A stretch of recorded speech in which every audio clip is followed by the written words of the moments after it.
The rain had started hours before sunset, that kind of Portland rain that never truly stopped, only shifted between drizzle and downpour. The house smelled of damp wood and stale coffee. My father was in the garage pretending to fix a light fixture he had ignored for months. My mother moved quietly in the kitchen, avoiding any sound that might trigger Aaron. My brother's voice was already rising from the living room, a deep rumble growing into anger. He had been drinking again. I could hear the clinking of the bottle against the table, the scrape of his chair as he slammed it back. I stayed upstairs, standing near the narrow window of my old bedroom, watching the rain smear down the glass. Olivia had texted an hour ago asking if I was okay. I typed 3 dots and erased them. Saying I was fine had become a habit even when I could barely breathe.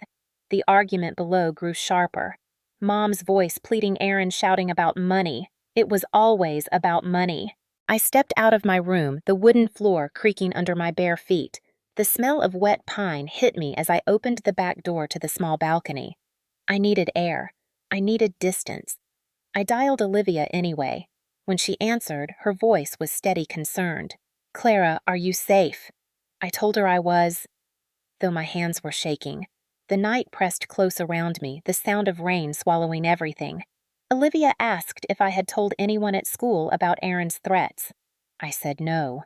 People do not believe you when the monster lives in your own family.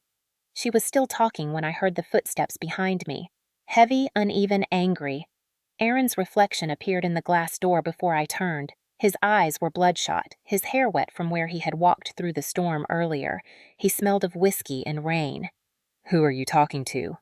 "None of your business," I said quietly.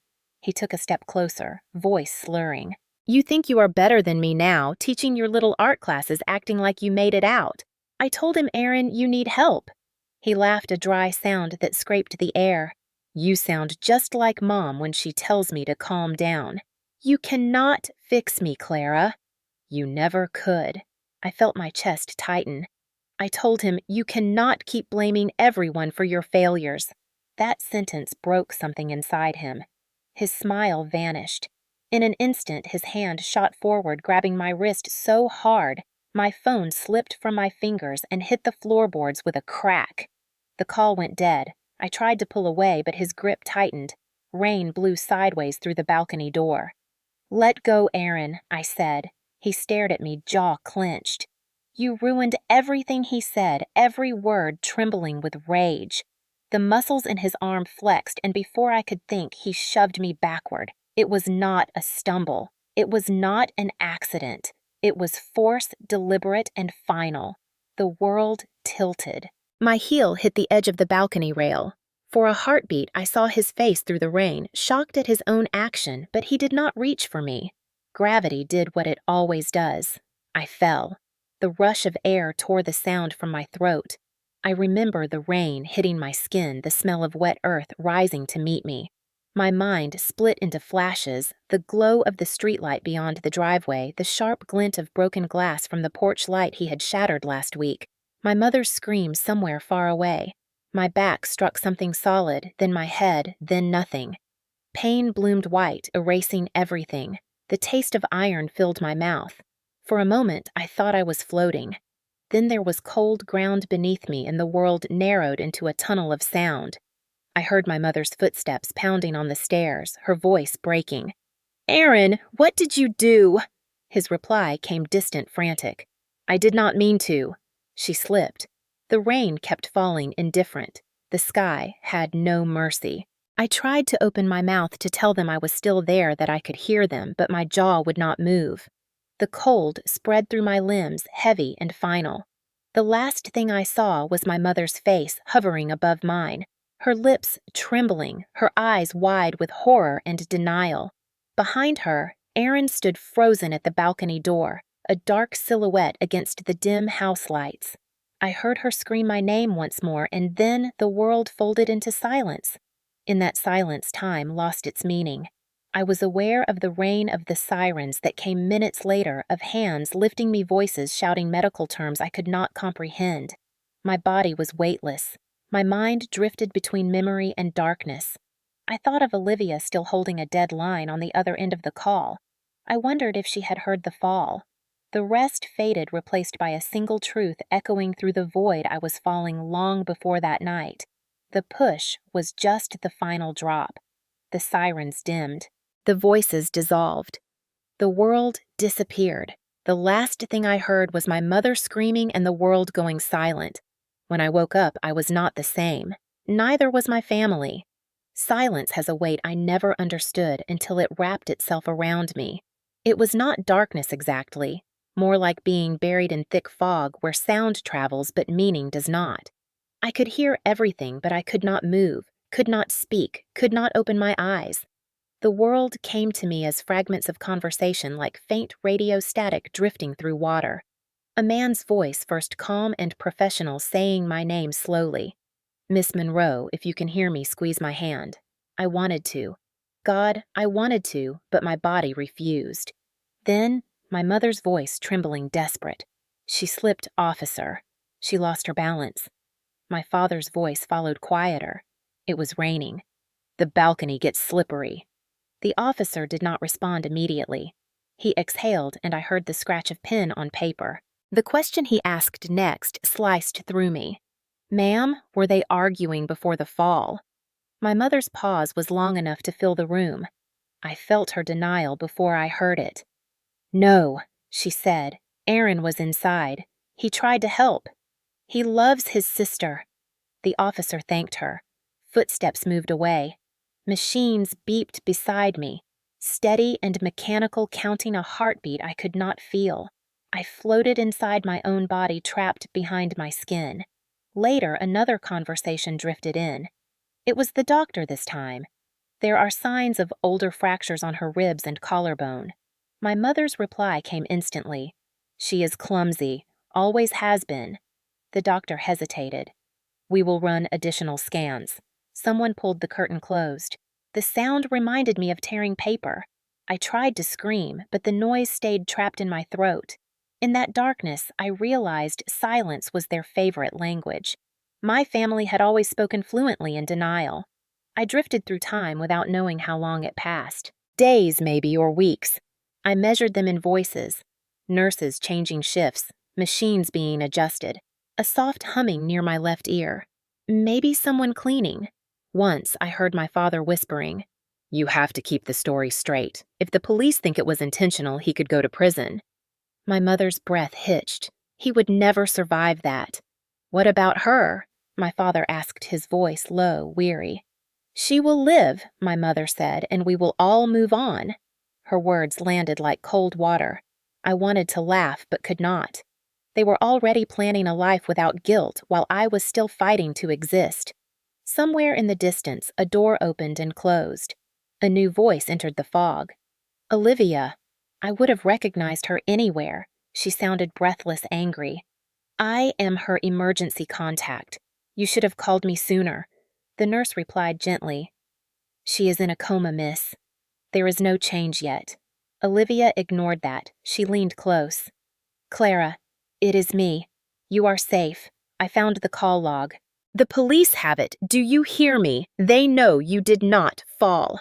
I tried again to move. My fingers twitched maybe just an inch, but enough for hope to flicker. Olivia's voice cracked. "That is right. Hold on. I am not leaving you." Hours later, or maybe the next day, I heard Aaron for the first time. His tone was low, shaky.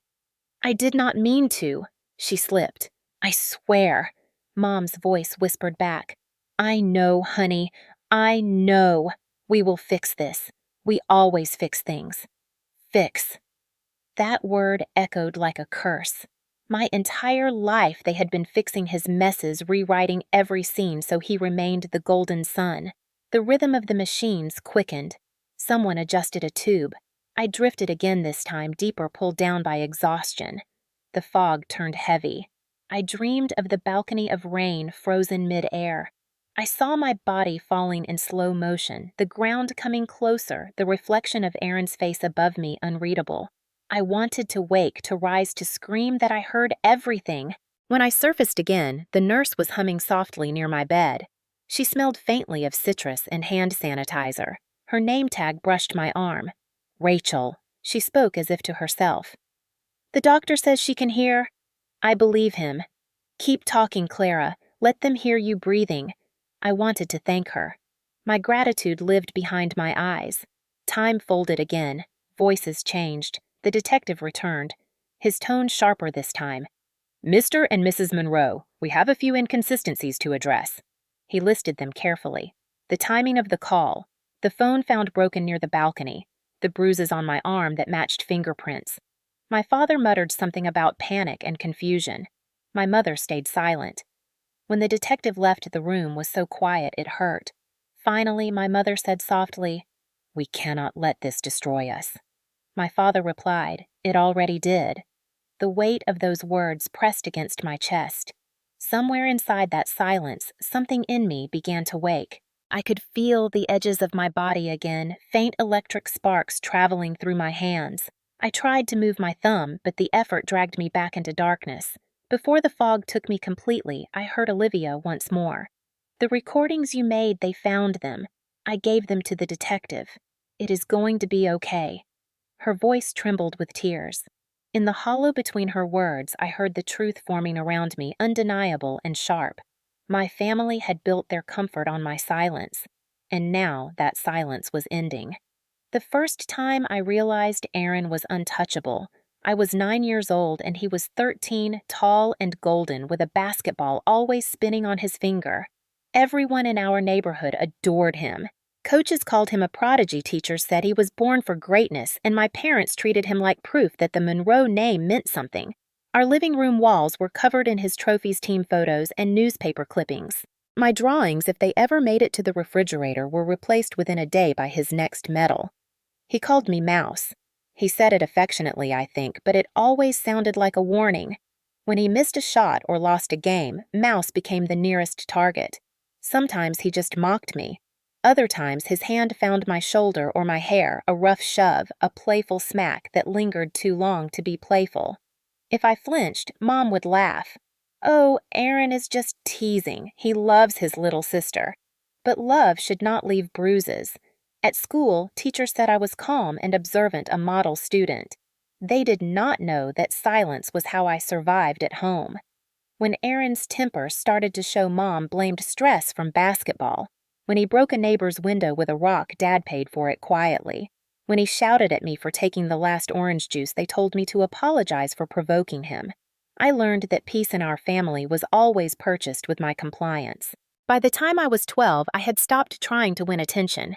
I hid in the garage sketching whatever I could find, rusted tools, broken light bulbs, the reflection of myself in an old mirror. Aaron would come in smelling of sweat and grass, drop his bag, and grin at me. "You know no one cares about those doodles, right? You should be cheering for me instead."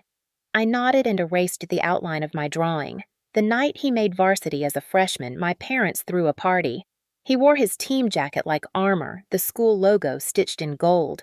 Relatives filled the house praising him between bites of cake. I stood in the corner invisible until Aunt May asked how I was doing in art class.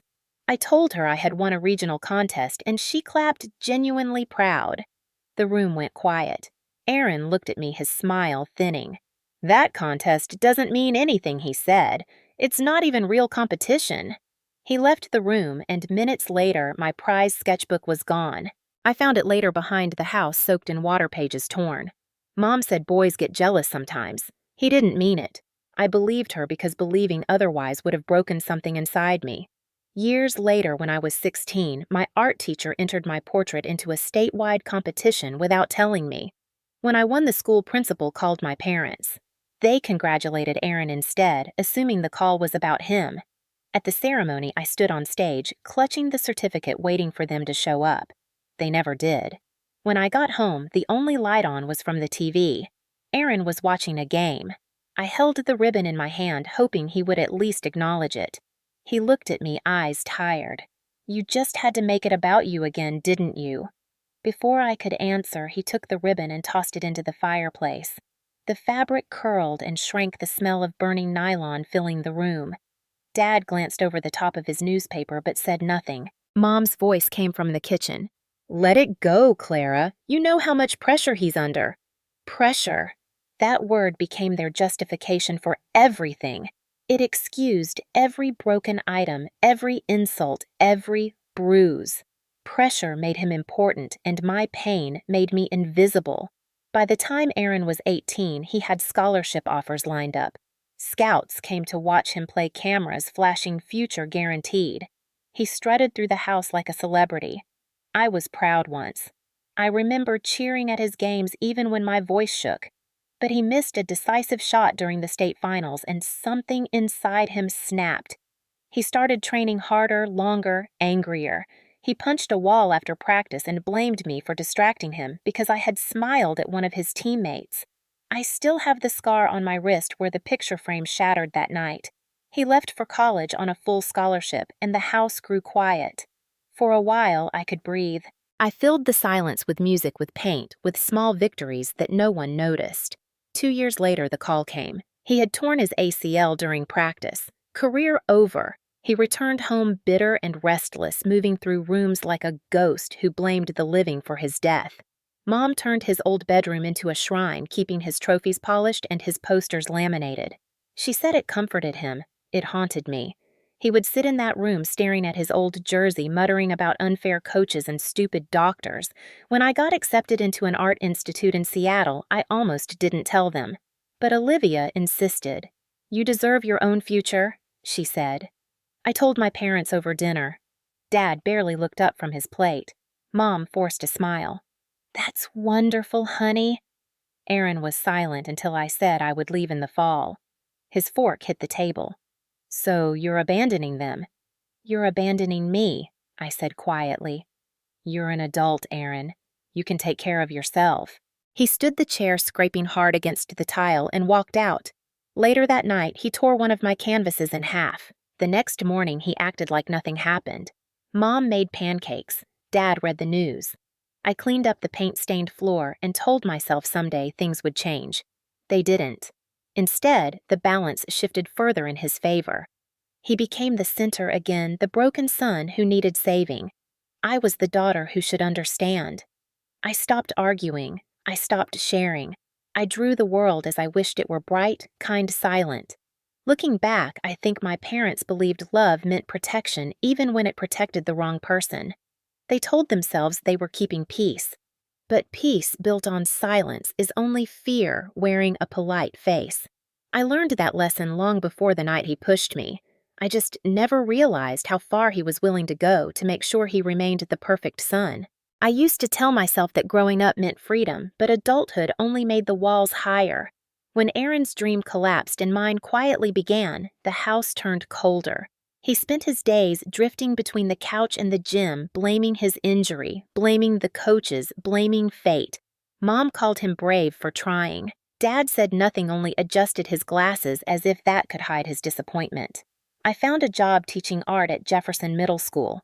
My students were small, honest, and loud in ways I had forgotten how to be. I painted with them after class, their laughter echoing in the empty hallways, the sound of a life that felt borrowed.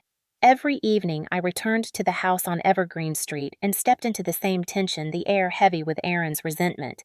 He sat in front of the TV surrounded by beer cans watching old game replays. When I walked in, he would lower the volume, but not his glare. "Another long day of coloring, huh?" The way he said it turned something gentle into a wound. I nodded and went upstairs. One night, I heard glass shatter. He had thrown his bottle at the wall because the team on screen lost. Mom ran to clean it barefoot on the tiles, saying he was just upset. I stayed at the top of the stairs, silent. If you stayed still long enough in our house, you could hear the cracks forming one lie at a time. When the bills piled up, I offered part of my paycheck. Mom hesitated before accepting. "You are so responsible, Clara," she said, smiling sadly. Then she turned to Aaron. "You should learn from your sister." He sneered. "She thinks she is better than us." Later that week, my shoulder ached from lifting art supplies, and I asked him for help moving boxes. He ignored me. When I reached for one, his hand brushed mine too hard, the box slipping. He laughed as it crashed to the floor. "Clumsy, just like Mom said." I froze. His words mirrored hers perfectly. The same excuse recycled to erase his cruelty. That night, I sat on my bed rubbing the bruise on my arm, the one I would hide the next morning with long sleeves. Olivia noticed anyway. "You look tired," she said. "Everything okay at home?" I told her the same lie. "Just busy." That lie became my second skin. Months passed. Aaron grew more volatile. He borrowed money from Mom, from Dad, from anyone who would listen. When they refused, he came to me. I told him no. He called me selfish. He said he gave up his future for this family that I owed him. I told him we all make choices. His fist hit the table coffee, splashing across my sketchbook. He muttered an apology later, though his eyes were still cold. I stopped leaving my journal in my room. I started hiding things in my car, a flash drive, a camera, my wallet. Fear makes you practical. Then came the night he broke my favorite frame. It was an old photo of me and my students at a charity fair, their hands covered in paint. He was drunk, accused me of wasting time on losers who would never matter. The frame struck my shoulder and fell. Pain flared quick and bright. He looked startled, then ashamed, then indifferent. I told Mom. She sighed. "You know how stressed he is. He doesn't realize his own strength." I almost laughed. He realized it every time. That weekend I met Olivia for coffee downtown. She noticed the bruise, this time darker. Her face hardened. "Clara, this isn't normal. You need to tell someone," I said softly. "If I tell, I lose them." She stared at me for a long moment. Maybe losing them is the only way to survive them. I didn't answer.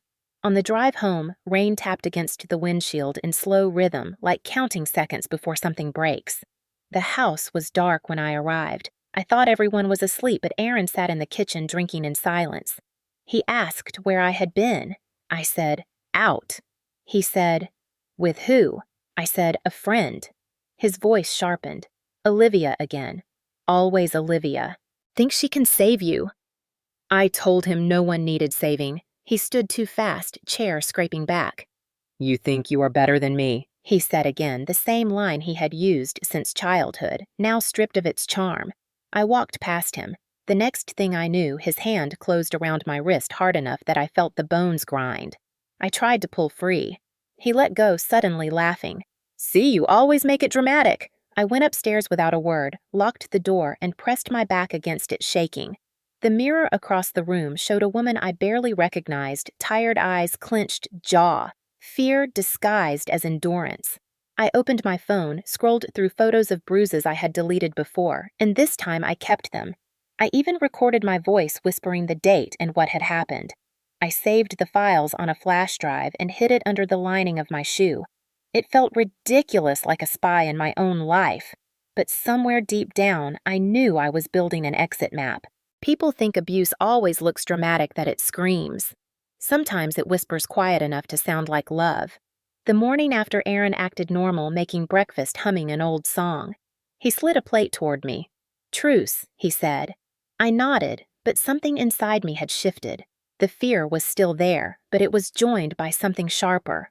Awareness. I began to notice every pattern, every word Mom used to soften his cruelty. Every silence Dad offered as payment for peace. It was all evidence. The kind that would matter later, though I did not know it yet. The scars I carried then were invisible, but they were already writing the story I would someday tell. The day everything cracked began quietly, almost gently, like the kind of morning that fools you into thinking peace can last. The sun broke through gray clouds, turning the wet street into a ribbon of silver. I was grading art projects at the kitchen table, red pen in hand, coffee cooling beside me. Upstairs, Aaron's door slammed once, twice, the way it did whenever a call went badly. He had been pitching some business idea to Mom for weeks, something about selling sports memorabilia online. She believed him at first, called it ambition. Dad called it delusion. I called it dangerous hope. When Mom refused to give him more money, his voice rose again. I turned the page, forcing my mind to stay on the drawings before me, little worlds made by 13-year-olds who still believed beauty could fix things. A crash came from upstairs. Then silence. Then the sound of heavy footsteps descending. Aaron appeared in the doorway, his face pale, jaw tight. Mom followed, clutching a checkbook. "Please, Aaron, not this again."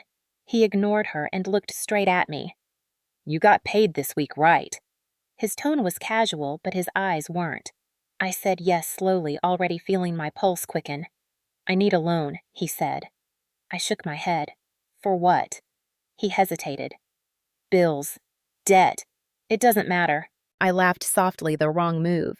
It always matters, Aaron. You burned through everything they gave you. You'll just do it again. His expression hardened. You think you're better than me because you make rent and draw pretty pictures for kids.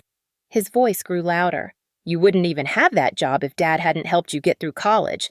That's not true, I said. He stepped closer. You owe this family, Clara. You owe me. I stood my chair, scraping back. No, Aaron, you owe yourself. And you're too afraid to admit it. He froze, breath ragged. For a moment, I thought he might cry. Then he slapped the checkbook from Mom's hand. Paper fluttered across the floor like startled birds. Mom gasped.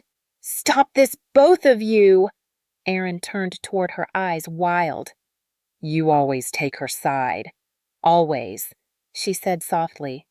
You're not yourself right now. He laughed bitterly. I'm exactly myself. He stormed out the front door, slamming so hard the window panes rattled. Mom sank into a chair, trembling. He'll come around, she whispered. He just needs time. But time was the one thing he always wasted. 2 hours later, I found Mom in the kitchen with swollen eyes and the checkbook back in her lap. She had given in again. I wanted to scream, but the sound lodged in my throat. That evening, Dad came home early. The three of us sat at the table pretending to eat. The clock ticked too loud. When the front door opened, Aaron walked in, smelling of beer and sweat.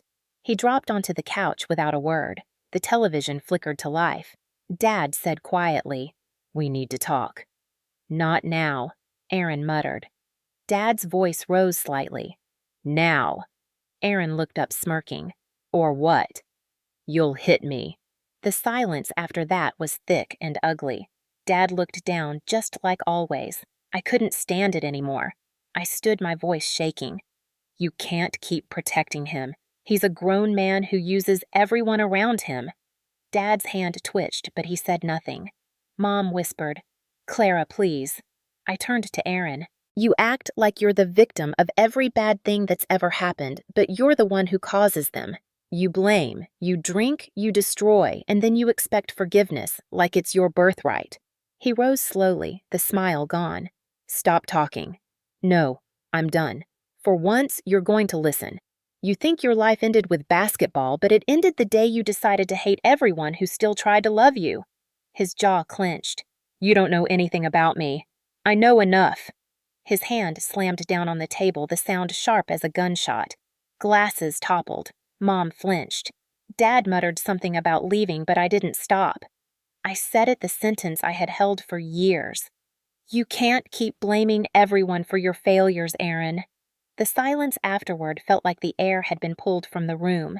He stared at me as if seeing a stranger. Then he turned and walked out. I thought it was over, but some things do not end. They only retreat, waiting for darker hours. That night, I couldn't sleep.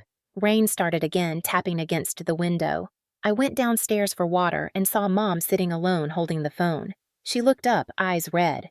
He called from a bar, she said. He needs a ride. Don't go, I told her. Let him find his own way. He'll drive drunk, she whispered. My anger crumbled. I sighed. I'll go. The bar was 3 miles away. When I got there, his car was already gone. I called Mom. She said he came home. Relief flooded me for a moment before dread replaced it. When I pulled into the driveway, the porch light flickered. Through the window, I saw Aaron pacing, shouting. Mom stood near the counter, hands raised. I rushed inside. He had found the checkbook again, tearing pages. You told her to cut me off, didn't you? He yelled at me. I tried to calm him. Aaron, you need to stop. He threw the pen, hitting the wall inches from my face. Mom screamed. Dad appeared from the hallway, his voice booming for once. Enough! Aaron froze, breathing hard. The pen rolled across the floor. For a second, he looked small, like the boy who once believed he would conquer everything. Then he turned that fury back to me. You think you're safe because you hide behind them. His words slurred slightly. But you're not safe, Clara. Not anymore. I didn't reply. I walked upstairs, shaking. Behind me, I heard Mom sobbing Dad arguing Aaron's footsteps fading. In my room, I sat on the bed and stared at my reflection in the dark window. The bruises on my shoulder were fading, the latest in a collection I no longer tried to count. My phone buzzed. Olivia's name lit the screen. I hesitated, then answered. Her voice was calm but urgent. "Are you okay?"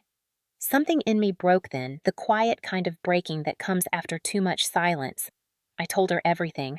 The drinking, the threats, the way Mom covered for him. She listened without interrupting. Then she said, "Clara, you need to report it." I said I couldn't. She asked why. "Because if I do, I lose them." She paused.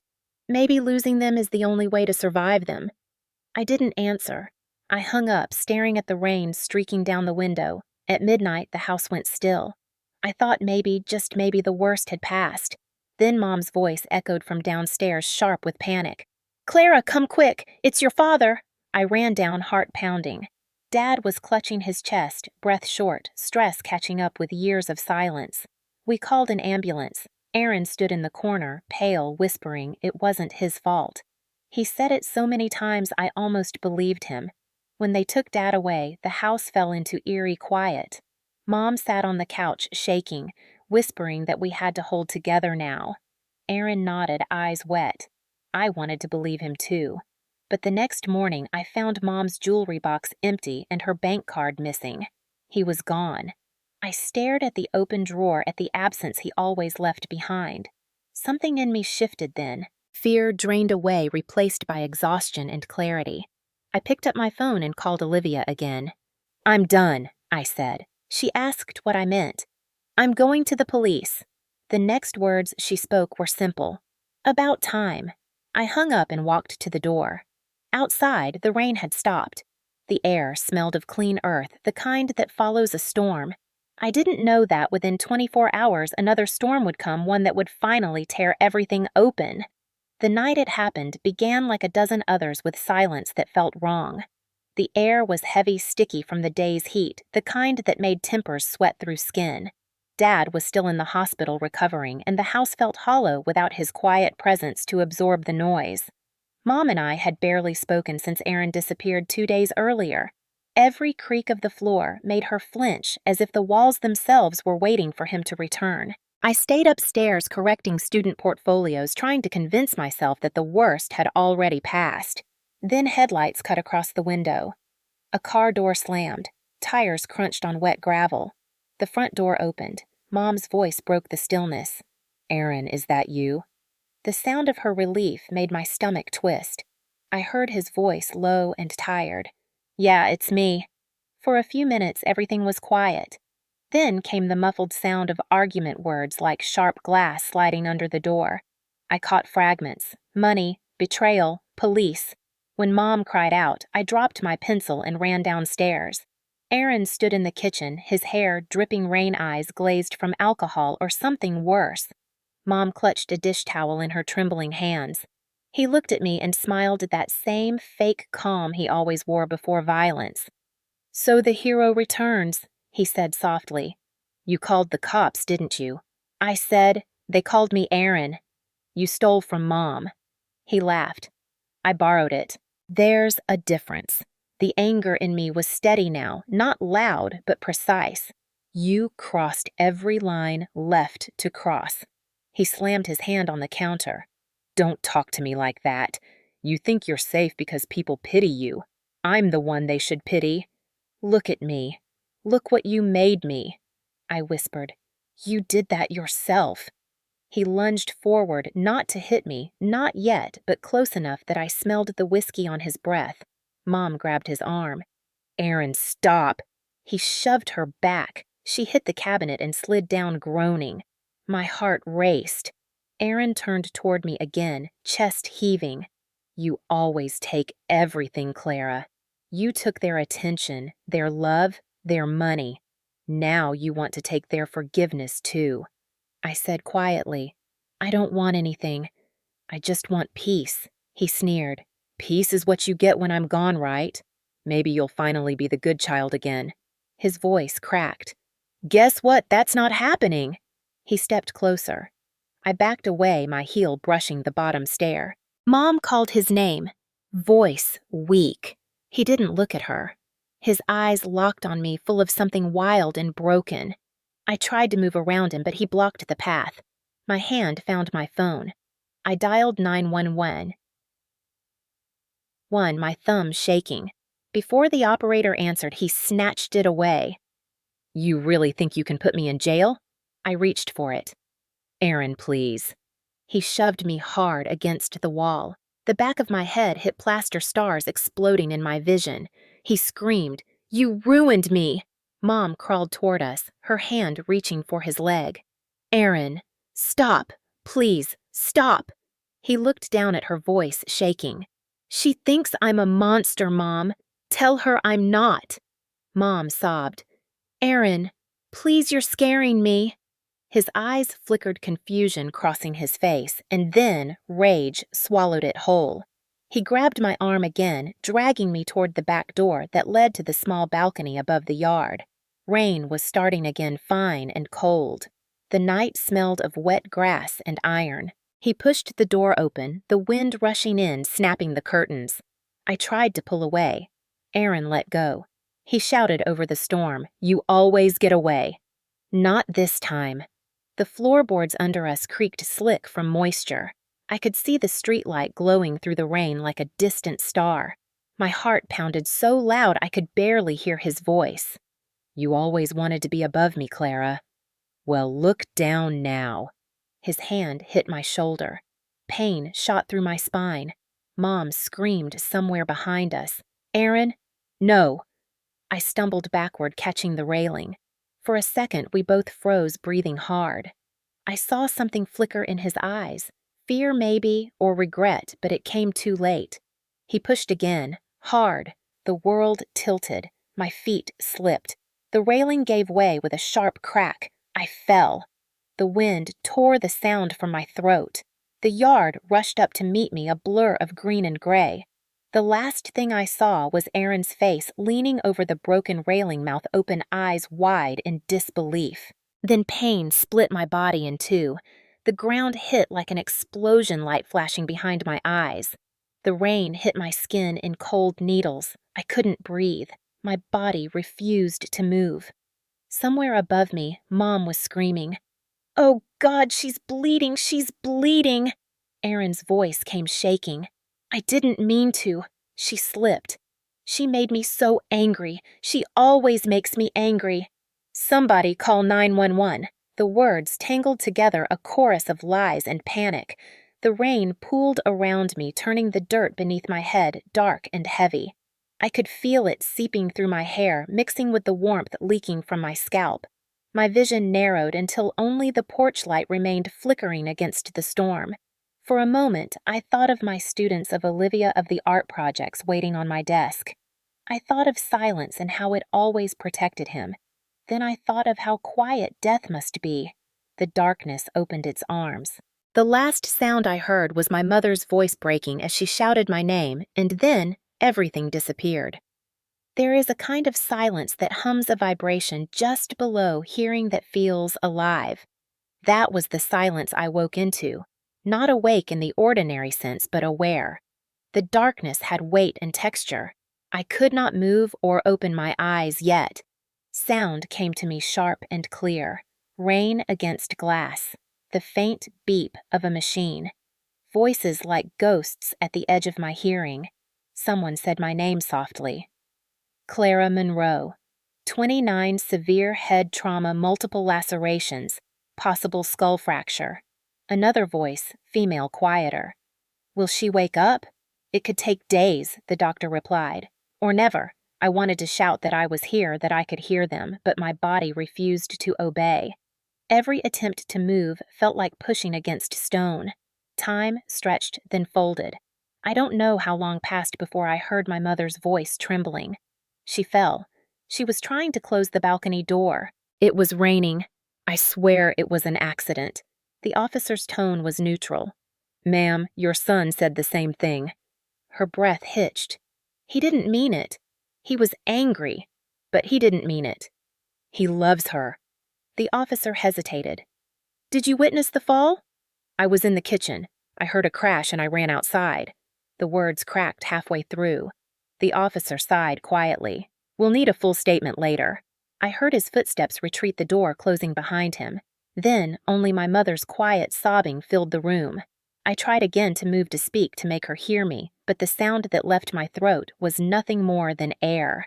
I drifted in and out of awareness, my mind catching pieces of conversation like fishnets in murky water. A nurse murmured, "She's stable for now." Another voice whispered about swelling in the brain. Then one evening, Aaron's voice. Too close, too calm. "I didn't mean to. You have to tell them it was an accident." I could almost feel his breath near my ear. Mom's reply came sharp, desperate. "You almost killed her." He said, "You think I don't know that?" His voice cracked into a sob. Then he added, "You always said she made things worse." "I was just trying to make her stop," Mom whispered. "Please, Aaron, stop talking like that. If anyone hears." Her sentence trailed off as the door opened. A nurse entered and they went silent. I memorized that moment. Their guilt hung in the air so thick I could taste it. Later in the deep hours of the night, another conversation cut through the stillness. It was my father this time, his voice low, exhausted.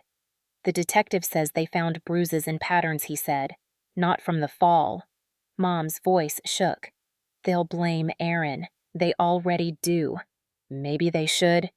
He answered, "She's our child too. We can't lose both." "We already have," she whispered. Her words burned through the fog of my mind. Lose both. I was alive, and yet in their eyes, half gone already. The realization hollowed me. I floated inside that truth for what felt like eternity. Then a new sound broke through Olivia's voice, firm, trembling with restrained fury. "She's not an accident," she said to someone. "She's a person, and I want answers." A nurse tried to calm her. "Miss, please, the family has requested limited visitation." Olivia's reply was sharp. "The family that protected her abuser." She stepped closer. "Clara, it's me. If you can hear this, I know. I found your recordings. You were right to keep them. I'll make sure they see." My heart surged, pounding faintly against the machines. I wanted to reach for her, but I was still trapped beneath invisible chains. When she left, I heard my mother ask the nurse who that woman was. A friend, the nurse said, a loyal one. The days blurred. Sometimes I felt pain distant and muffled. Sometimes only numbness. I started to recognize the rhythm of the hospital, the wheels of carts, the shift changes, the way the sunlight moved across my eyelids when morning came. I knew when Aaron visited because the air changed. The nurses grew quiet. His voice was soft but cold. "She'll wake up," he said once, "but she won't remember anything."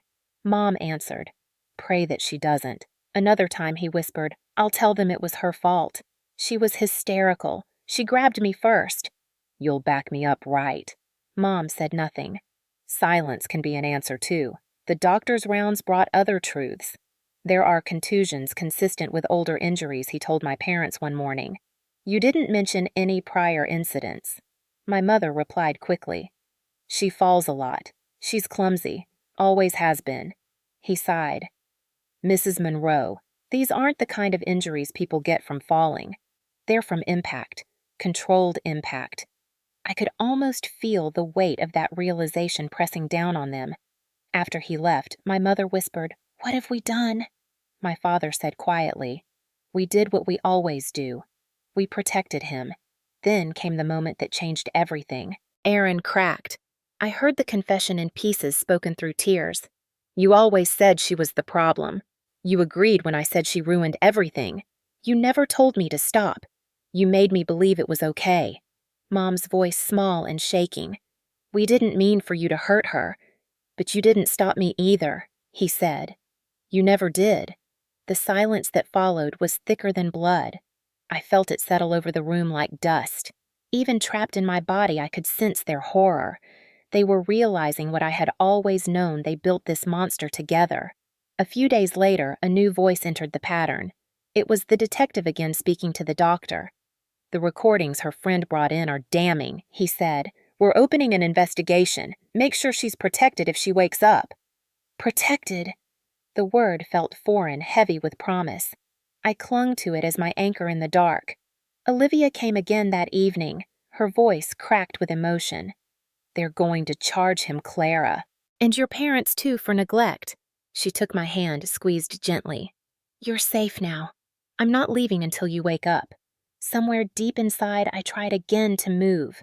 My fingers twitched a single flicker, but it was enough to make her gasp. The nurse rushed in calling for the doctor. I drifted back under before I could finish the motion, but the moment stayed with me like light breaking through clouds. In the darkness that followed, the silence changed. It was no longer the silence of hiding or denial.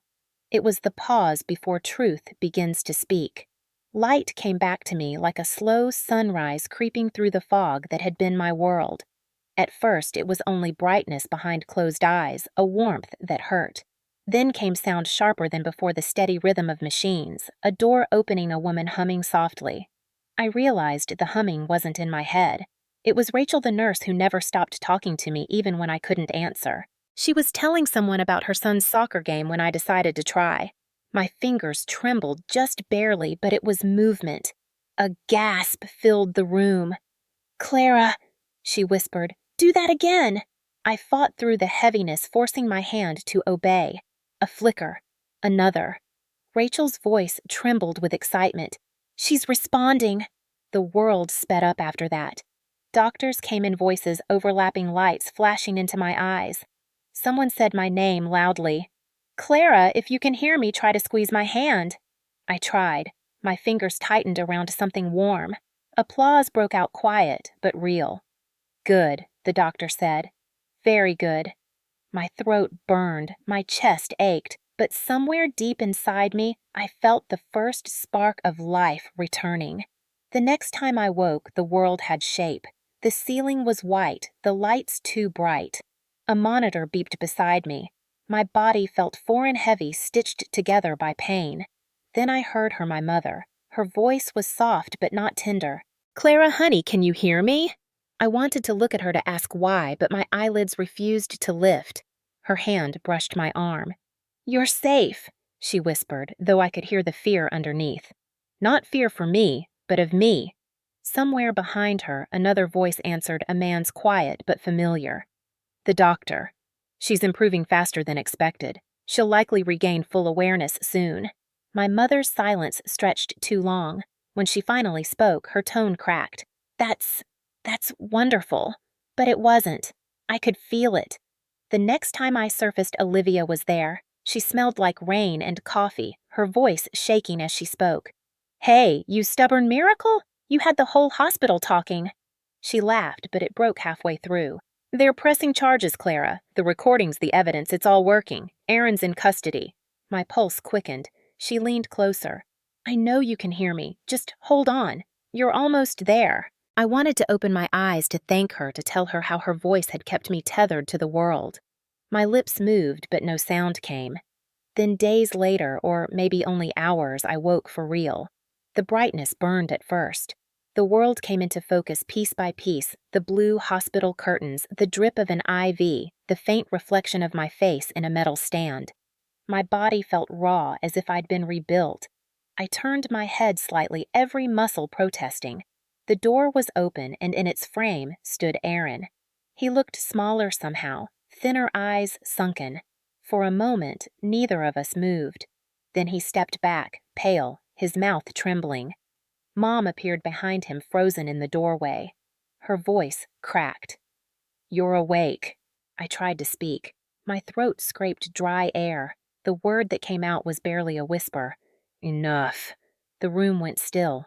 Mom's hand flew to her mouth. Aaron turned and walked away without another word. The monitor beside me beeped faster. Rachel rushed in, checking the machines. "Take it slow, Clara," she said gently. "You're safe." But I knew safety was a fragile thing. That night I lay awake watching shadows stretch across the ceiling. Every breath felt like a victory and a burden all at once. The doctors said I was lucky. I didn't feel lucky. I felt unfinished. The following morning, Olivia came in again. Her eyes were red from lack of sleep, but she smiled. "You scared me," she said. Then softer, "You did it. You're really back." I wanted to smile, but tears came instead. She sat by my bed, holding my hand. "You don't have to say anything," she whispered. "Just know we've got you now." When she left, my parents returned. They hovered near the door like guests afraid to enter. Mom finally stepped forward, wringing her hands. "Clara, I'm so sorry. We failed you completely. We know that now." Her voice cracked, but I didn't turn toward her. The movement of my neck sent sharp pain shooting up my skull. I kept my eyes on the window where sunlight painted pale streaks across the wall. I had imagined this moment 1,000 times in the dark, and none of them ended with forgiveness. She whispered again, "You have every right to hate us." I turned my head, finally meeting her eyes. "I don't hate you," I said, my voice raw. "I just don't trust you," she cried quietly. Dad put a hand on her shoulder, his face drawn. "We'll make it right," he said. "We'll do whatever it takes." I looked at them both, their guilt filling the space like smoke, and I realized that this was what freedom looked like. Not peace yet, but truth. The first breath after drowning. I closed my eyes again, not to sleep but to remember the darkness that used to hold me and how light had finally found a way in. The investigation began before I could sit up on my own. The detectives had already visited the hospital twice, gathering evidence, speaking to the doctors, asking about my condition. I was still attached to IV lines and monitors when Detective Harris came into my room. He was tall, silver hair at his temples, the kind of calm that comes from seeing too much and pretending it no longer hurts. He introduced himself quietly and said he would keep this short, but I could tell he didn't plan to. He asked if I remembered what happened that night. The question sliced through me. I did, every second of it, but my voice faltered when I tried to speak. I told him I fell, then stopped the lie dying halfway through my mouth. He watched me waiting, the truth pressed against my chest until it burned. He pushed me, I said finally, each word scraping my throat. I tried to pull back, but he shoved harder. The silence that followed was heavy but clean, like a wound finally being washed. Harris nodded slowly. "We suspected as much," he said. "We've already taken statements. The physical evidence supports what you're saying." He glanced at the folder in his hand. "There's also your recordings. Your friend Olivia gave them to us." I closed my eyes, exhaling. The sound of his voice on those tapes still echoed in my skull, every threat, every word of blame. Harris's tone softened. "Those files are powerful, Clara. They tell a long story. It's not just the fall. It's years of neglect and violence. You did the right thing." I wasn't sure what right meant anymore. He stood and said they'd need an official statement when I was strong enough. As he left, Rachel slipped in pretending to adjust my IV, but her eyes were glassy. "Brave," she whispered. "That's what you are." When she left, I stared at the blank wall ahead of me and felt something strange, relief mixed with fear. Justice was coming, but it had a cost. The next day, Olivia arrived with coffee and updates.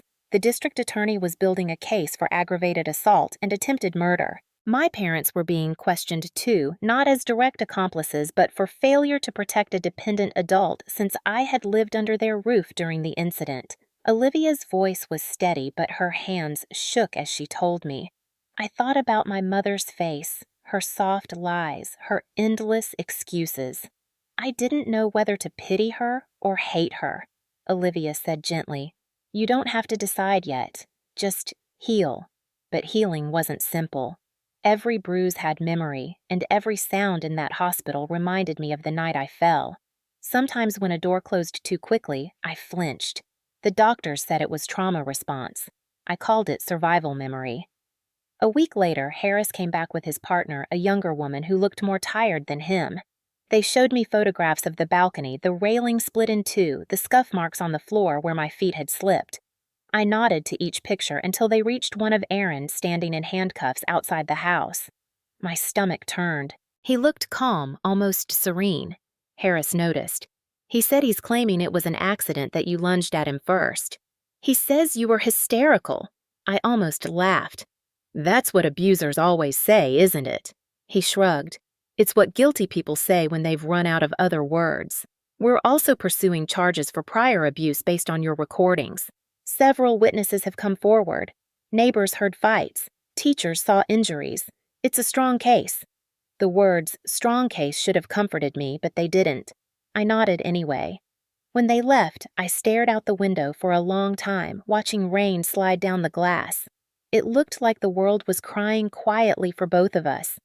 Mom came later that afternoon. She looked thinner, her face pale eyes red from sleepless nights. She stood near the doorway as if stepping closer would burn her. "Clara," she whispered. I didn't answer. She tried again. "They've arrested him. They're saying I lied." The words hung heavy between us. "Did you?" I asked softly. She didn't look away. "Yes," she said. "I thought I was protecting him." My voice came out raw. "You weren't protecting him. You were protecting the lie." Tears slid down her face. "I don't expect forgiveness. I just needed to see you breathing." I turned my head toward the window, ending the conversation without a word. She left quietly, the scent of her perfume lingering in the sterile air.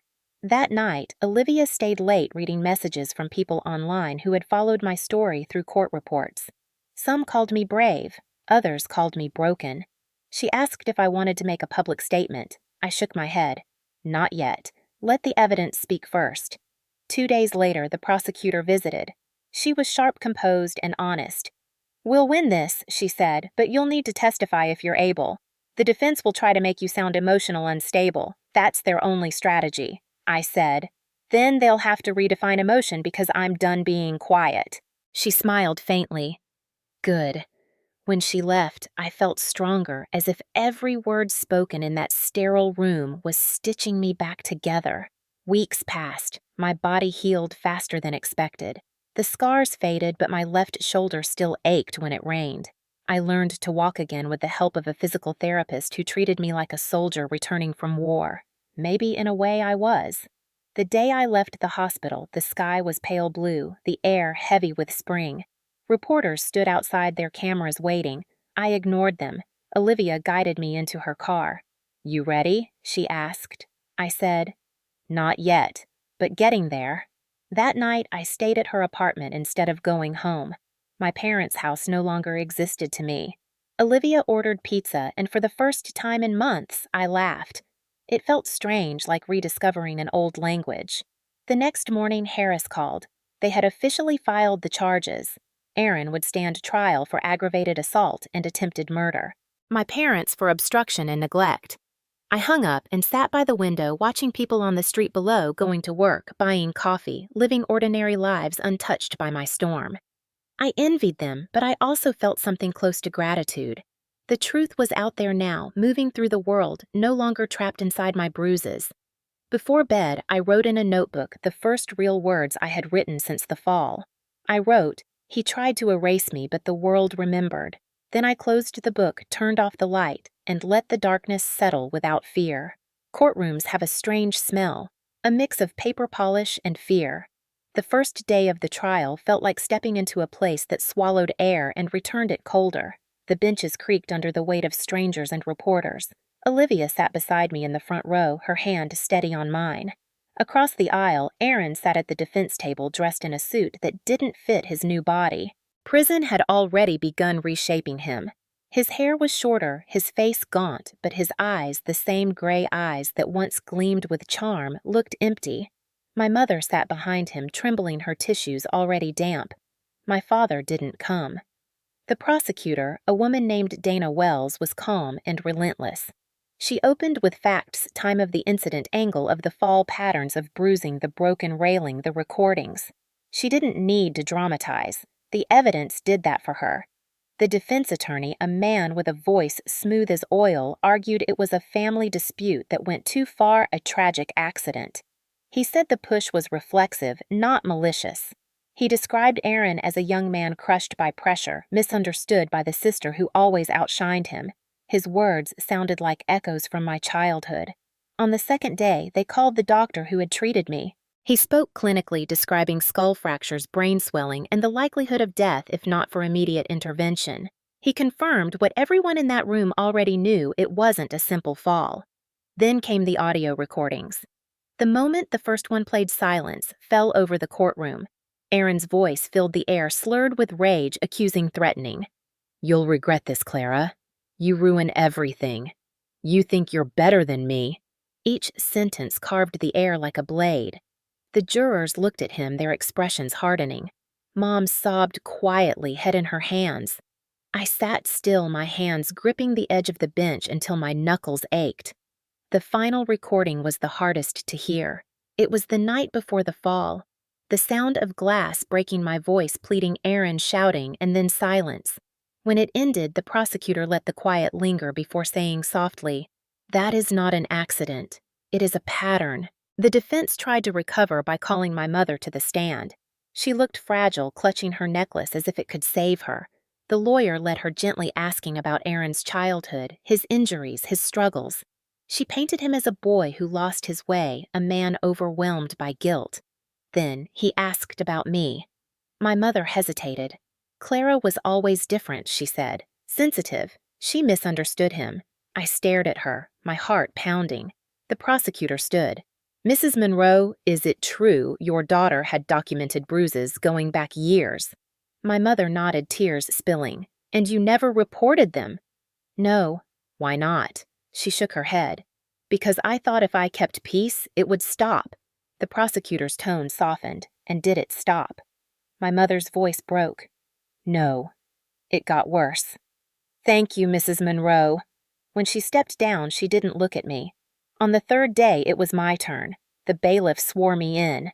My legs shook as I took the stand, the wooden chair colder than I imagined. The prosecutor smiled faintly, reassuring. "Clara, can you tell us what happened that night?" I nodded. My voice came steady at first, then cracked. I told them everything, the shouting, the fear, the rain, the balcony. I told them how it felt when the air gave way beneath me, how the world turned white, how my brother's voice was the last thing I heard. The courtroom was silent except for the hum of lights overhead. When I finished, the prosecutor thanked me. Then the defense rose. He approached slowly, pretending kindness. "Miss Monroe, you've been through something terrible," he said. "You must be exhausted." "I am," I answered. He smiled. "Understandable. Trauma can distort memory. You're certain you didn't lose your balance?" I stared at him. "Certain." He tilted his head. "Could it be possible you were angry too, that you reached for him first?" I felt my stomach twist. "No," I said. He shoved me, hard. His eyes flicked toward the jury. "There were no witnesses. Just your word." My voice sharpened. "My word and the truth are the same thing." He hesitated, then turned back to his table. No further questions. When I stepped down, I felt lighter, as if I had given away the last of the weight I carried. The prosecutor rested her hand on my shoulder. "You did perfectly," she whispered. On the final day, the defense tried one last trick. They showed photos of Aaron as a boy, smiling medals around his neck. The lawyer spoke about redemption, about broken families, about forgiveness. Then Dana stood for her closing. She didn't raise her voice. She didn't need to. "This is not about forgiveness," she said. "It's about accountability. For years, this family buried violence under silence. That silence nearly killed a woman who did nothing but survive. Today, you can end that silence." When she finished, the courtroom was still. The jury deliberated for 4 hours. I sat with Olivia in the hallway, staring at the clock, every tick, another heartbeat of the past refusing to die. When they returned, the foreman stood reading each charge. Aggravated assault, guilty. Attempted murder, guilty. The words rang through the room like thunder rolling over a valley. My mother gasped. Aaron closed his eyes, his shoulders collapsing inward. The judge spoke firmly, sentencing him to 15 years in prison with the possibility of parole after 10. The railing incident, the prior abuse, the medical evidence, all of it had left no room for mercy. As they led him away, he turned his head toward me. For a heartbeat, our eyes met. There was no apology, no regret, only emptiness, the hollow space where humanity used to be. The courtroom emptied slowly, reporters murmuring outside. I sat there long after the verdict, the weight of years pressing against my ribs, and for the first time it didn't crush me. It released me. Olivia squeezed my hand. "You're free," she said. I shook my head softly. Not free yet, but closer. Outside, the rain had stopped. The courthouse steps glistened under weak sunlight. For once, gravity had pulled the right person down. After the verdict, the world did not erupt in relief or celebration. It just exhaled quietly like a wound closing beneath a bandage. I remember leaving the courthouse with Olivia by my side, the sky overcast, the smell of rain mixed with exhaust. Reporters shouted questions, flashes went off, but their voices felt far away, muffled by the heavy stillness inside me. The car ride was silent, except for the hum of tires on wet pavement. When we stopped at a red light, Olivia turned to me. "How do you feel?" she asked. I said I didn't know yet. My reflection in the window looked both familiar and foreign, like someone who had been burned and rebuilt.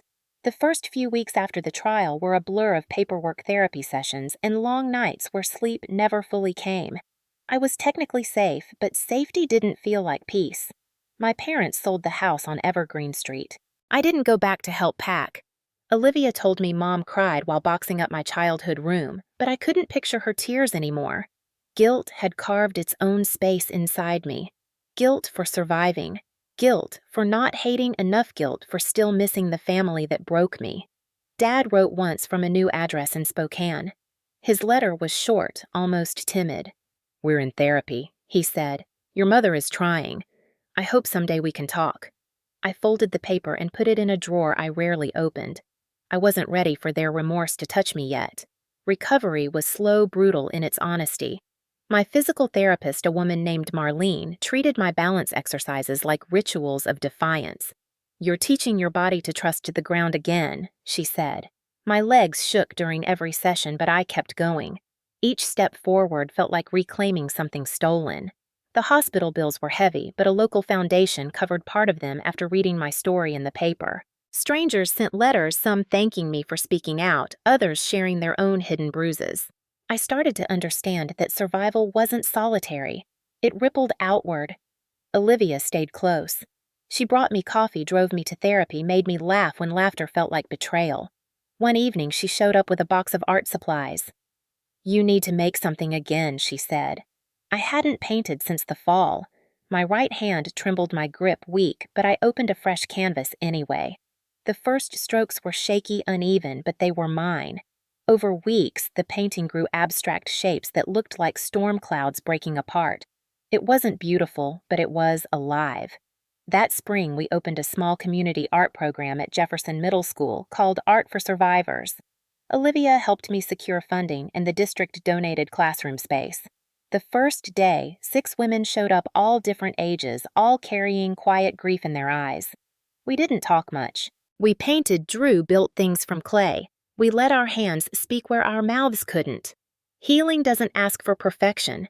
It only asks for persistence. The scars on my arms faded, but the ones in my mind never truly disappeared. They flared during thunderstorms, when the smell of rain hit the air, when footsteps echoed down hallways. I learned to breathe through it. My therapist told me to anchor myself in the present, to remind my body that danger was over. Sometimes I whispered out loud, "You're safe now," even when part of me still doubted it. Months later, a letter came from the state correctional facility. "Erin." I almost threw it away, but curiosity won. The envelope was thin, the handwriting oddly neat. "I still blame you for everything it said. You stole my life. You always did." There was no apology, no recognition of what he'd done, just venom wrapped in self-pity. I read it twice, then fed it into the fireplace. The paper curled and darkened, the words disappearing into ash. Watching it burn felt like closing a door I had been afraid to touch. Mom called the next day, her voice cautious. "He wrote to you, didn't he?" I said yes. "Did you read it?" I said yes. "Did it change anything?"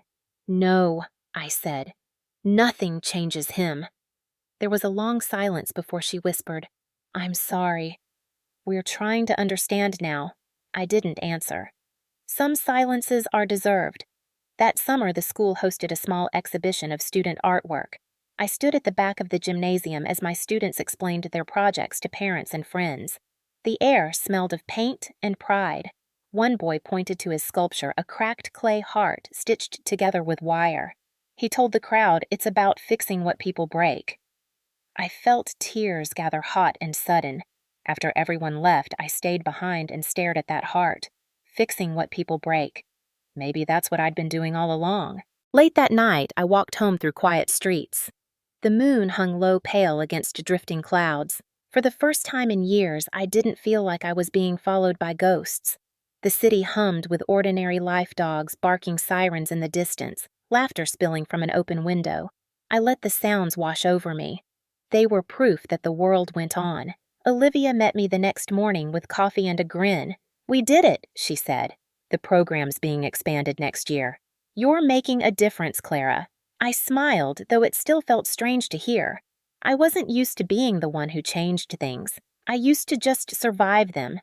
That night before bed, I stood by my window and looked out at the city lights. I thought of Aaron in prison, my parents somewhere far away, Olivia sleeping a few blocks from here, the women from my art class rediscovering color in their own lives. Pain had rearranged us all, but survival had rewritten me. I whispered to the darkness, "Blame was your prison. Mine has no walls anymore." The wind stirred the curtains carrying the faint scent of rain, and I smiled. I was no longer afraid of storms. They were just weather now. A year after the fall, I returned to Evergreen Street for the first time. The neighborhood looked smaller, quieter, as if time had exhaled and left everything slightly faded. The house had new owners now, a young couple with a dog who barked when I parked by the curb. They didn't know the history of those walls, or the sound of glass breaking through rain, or the echo of my mother's scream still buried in the soil. I sat there for a long time before getting out the spring air cool against my skin. The balcony was gone, replaced by a simple wooden railing painted white. The flowers beneath it were blooming wild daisies and yellow tulips. I stood by the gate, breathing in the scent of wet earth and lilac. The same height, the same wind. But this time I didn't fall. I walked to the edge of the yard, where the ground still held the faint indent of the past invisible to anyone but me. It felt strange standing in the same place where everything had ended and begun. I thought about how close I had come to disappearing, how easy it would have been for my story to end with silence, one more name in a forgotten report. Instead, I was here. Not whole, not healed completely, but living. Olivia joined me a few minutes later, her footsteps crunching on gravel. She didn't say anything at first. She just stood beside me, both of us staring at the house. "Do you ever think about forgiving them?" she asked quietly. I looked at the flowers, the porch, the sky heavy with clouds. "Forgiveness isn't what people think it is," I said. "It's not a gift you give someone else. It's what you build when you finally stop waiting for an apology." She nodded, slipping her arm through mine. "You don't owe anyone peace but yourself." We left without knocking on the door. There was nothing inside worth revisiting. That night I wrote a letter I never planned to send. "Dear Aaron," I wrote, "I used to believe that hate would keep me strong, that if I carried it long enough it would protect me from the hurt. But hate is heavy and I'm tired. You took everything you could from me, my safety, my childhood, my voice, and still I'm here. You didn't destroy me. You revealed what was left when everything else was gone, and what's left is enough." I folded the letter, set it in the fireplace, and watched it burn to ash. The flame was soft, almost tender, like forgiveness in disguise. Weeks passed. The art program grew. We added sessions for veterans, teens, survivors of domestic violence. The classroom became a sanctuary filled with color and stories. People painted oceans and wounds and skies that looked like hope. Sometimes I stood at the back and watched them, thinking of how art had saved me one brush stroke at a time. During one session, a woman named Marisol painted a fractured mirror surrounded by blooming flowers. When she finished, she turned to me and said, "I thought I was broken beyond repair. But I'm not, am I?" "No," I told her. "None of us are." Later that summer, the local paper asked to do a feature on the program. The reporter, a gentlewoman with ink-stained hands, asked what message I wanted to share. I thought for a long time before answering. That survival isn't the end of the story, it's the beginning. That sometimes justice looks like silence breaking, and sometimes it looks like color returning to your world. She smiled. "That's beautiful." I shrugged. "It's just true." When the article ran, messages poured in. Strangers wrote from cities I'd never seen, saying my story gave them courage to speak to Leave to Heal. A woman from Kansas sent a photograph of a sunrise, saying it reminded her of my resilience. I pinned it to my wall. Every time I looked at it, I felt the quiet kind of pride that doesn't need applause. The seasons turned again. On the anniversary of the verdict, Olivia and I drove to the coast. The sky was low and gray, waves crashing against rocks. We stood on the cliff edge, the wind tugging at our clothes. She handed me a small tin box. Inside were dried petals from the flowers that had grown beneath the old balcony. "For letting go," she said. I smiled, scattering them into the wind. They swirled tiny bursts of color against the dark water. "Do you ever wonder what comes next?" she asked. "Always," I said, "but maybe that's the point, to wonder and still move forward." When I came home that evening, I opened my journal, the same one I had written in during the hospital. I read the words again. He tried to erase me, but the world remembered. Below it, I wrote a new line. "I remember too." Before closing the book, I sat by the window watching the streetlights flicker on one by one. The city outside pulsed with life cars, laughter music from a distant bar. I thought about the people still trapped in homes like mine, waiting for someone to believe them, waiting for a sign that escape is possible. Maybe my story could be that sign. I whispered to the empty room. "If you're listening, you're not alone." The wind carried the words somewhere beyond the glass. Maybe they'd find who needed them. In the quiet that followed, I felt something settle inside me. Not peace exactly, but balance. The storm had passed. The wreckage remained, but I had learned to build among the ruins. When someone tries to destroy you but ends up destroying themselves instead, do you owe them forgiveness to find your own peace? Or is your peace found in building a life so full that their absence isn't even noticed? I didn't have the answer, not completely. Maybe it changes with each breath, each sunrise. What I did know was this: I had chosen to live, to rebuild, to remember not as a wound but as proof. Every morning I woke up, I chose myself, and that choice repeated 1,000 times was stronger than any fall. If you've ever been silenced, if you've ever been told that what happened to you was your fault, I want you to hear me clearly. You are not the sum of what broke you. You are the story that kept going. So tell it, speak it aloud, write it down, paint it if you must. Let the world see the cracks, because that's where the light gets in. I promise you there's a way forward. You don't need their permission to heal. You just need to take the first step and refuse to fall back into their silence. My name is Clara Monroe, and this is what it means to rise again. Sometimes when I close my eyes, I still see the rain, the flash of lightning, the sound of glass breaking, but it no longer feels like pain. It feels like proof that I survived. Maybe you have your own version of that fall. Maybe it was not a balcony or a staircase, but a moment when someone you loved pushed you past your breaking point. Maybe you are still lying there in the dark, waiting for the world to notice. If you are listened to me carefully, you are not invisible. You are not the lie they built to protect themselves. You are the truth that refuses to stay buried. Healing does not start with forgiveness. It starts with believing that what happened to you was real, that your pain deserves a name, and that your story matters.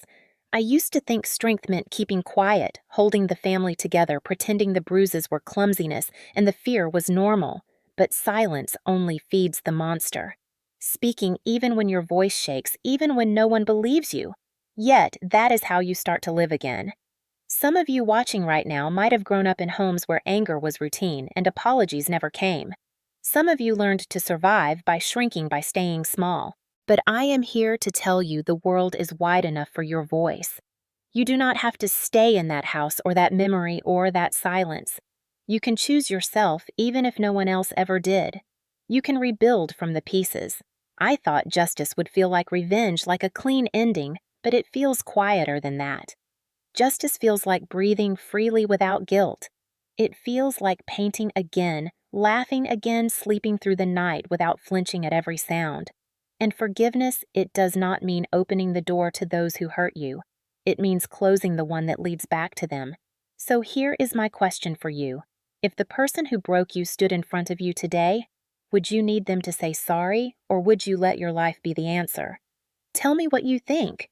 Tell me what forgiveness means to you, and tell me where you are watching from tonight, your city, your state, your time. I want to know how far this story travels because somewhere out there, someone needs to hear that survival is possible. Someone needs to know that peace is not found in forgetting, but in rebuilding. So drop your location below, share your thoughts, and if you believe that standing up to silence is its own kind of justice, hit subscribe and stay with me. Every week, we tell stories like this, stories of truth survival and the people who refused to fall forever. Because sometimes the only way to rise is to tell the world how far you fell.